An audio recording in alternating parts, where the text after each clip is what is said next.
Il est 16 h à Kinshasa, mesdames et messieurs, bienvenue dans ce nouveau bulletin d'information sur Mondico Télévision. Le coordonnateur des affaires maritimes et de l'investissement de l'Indonésie, qui a rang de Premier ministre, a été reçu le lundi 23 janvier 2023 à la primature par le chef du gouvernement congolais, Jean-Michel Sama Lukonde, en présence de la vice-première ministre congolaise de l'Environnement et du Développement durable, Eve Bazaïba, et le ministre congolais de l'Industrie, Julien Paluku. Au menu des discussions entre les deux délégations, les questions relatives à la coopération entre les deux États dans plusieurs secteurs de la vie nationale. Suivez tour à tour le Premier ministre indonésien et Eve Bazaïba, ministre de l'Environnement et Développement durable.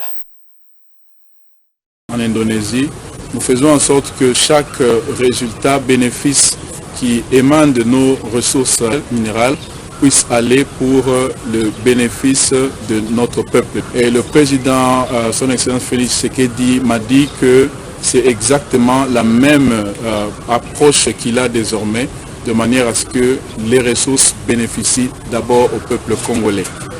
Et donc, à travers cette collaboration entre la RDC et l'Indonésie, nous serons capables de construire ce système qui nous permettra de matérialiser cette vision. Nous jouons le même rôle face aux enjeux du climat comme pays solution.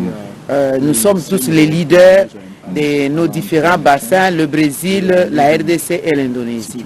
Le deuxième volet, c'est la transformation locale de nos ressources naturelles.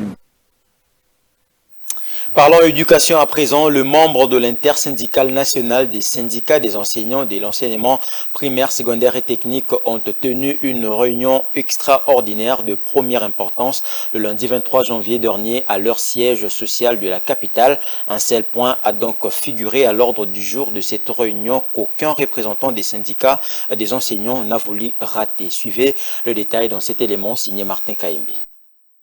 Les membres de l'intersyndicale ont tenu une réunion extraordinaire de première importance le lundi dernier à leur siège social de la capitale. Au cours de cette réunion, il était question pour les représentants légitimes du corps de métier des enseignants de s'approprier la nouvelle loi portant régime spécial de sécurité sociale des agents publics de l'État, SENSAP, un établissement public évoluant depuis 7 ans sous la tutelle du ministère de la fonction publique de la République démocratique du Congo, à détenir la certification ISO 9001 en raison notamment des services premium dont il a le secret, une réforme implémentée par le président de la République Félix-Antoine Tshisekedi visant la sensibilisation tous azimuts de l'ensemble des enseignants de l'EPST. Rassurés, les syndicalistes présents à la réunion n'ont pas caché leur exubérance ainsi que leur détermination à apporter cette bonne nouvelle à tous leurs pairs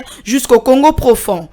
Nous, au niveau de l'EPST, nous allons commencer à travailler. Et puis on dit ceci, l'argent de l'EPST, donc on a dit c'est comme si nous sommes dans une maison. Dans cette maison-là, il y a des salons et il y a des chambres. Les salons, c'est ceux qui sont dans le régime général. Des chambres, maintenant, ceux qui sont dans le régime particulier. Qui doivent alimenter ceux qui sont dans le régime général. Chaque régime, chambre, c'est-à-dire là où le ministère qui a les statuts particuliers, notre argent, l'argent des enseignants qui vont commencer à cotiser, cet argent ne peut servir que les enseignants. Jamais on peut prendre l'argent des enseignants pour aller servir les gens d'environnement. Restons toujours dans le secteur de l'éducation. Bonne nouvelle pour les enseignants de la RDC. Plus question de se déplacer vers les antennes CECOPE pour avoir les informations sur la paye des enseignants et l'identification des élèves. Il suffit d'aller sur le site net et taper www.cecoperdc.com pour se faire. La province éducationnelle de Kin Plateau a organisé du 19 au 20 janvier un atelier pour sensibiliser les agents et cadres de l'EPST sur la vulgarisation des outils informatiques. Un reportage signé Muriel Monsa.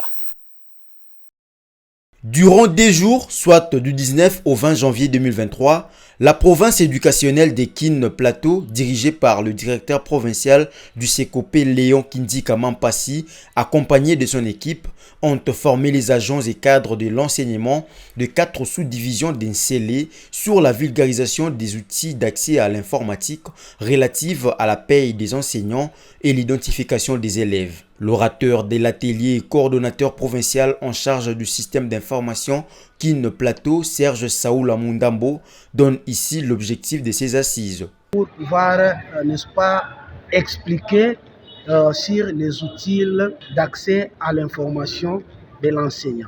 Cet outil nous permet à tout enseignant aujourd'hui de pouvoir accéder, n'est-ce pas, à l'information lui concernant. Il a été question de pouvoir, n'est-ce pas, sensibiliser les enseignants sur cet outil.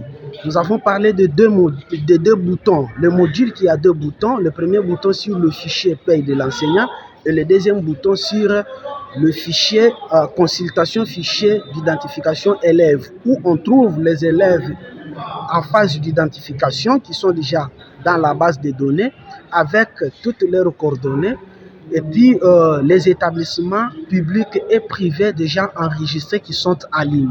Il est à noter que cet atelier fait suite à la formation organisée du 19 au 21 novembre 2022 par la Direction nationale en charge du système d'information qui a rassemblé tous les coordonnateurs provinciaux. Il a été demandé une restitution aux bénéficiaires des outils mis en ligne par les SECOP. On pris part à ces assises les IPP Kin Plateau, le PAS, Proved Kin Plateau, les DIPROSEC, les associations des parents des élèves, les syndicalistes, le chef d'antenne CERNI, le chef d'antenne SECOP, sous-Proved, ainsi que les INSPOL.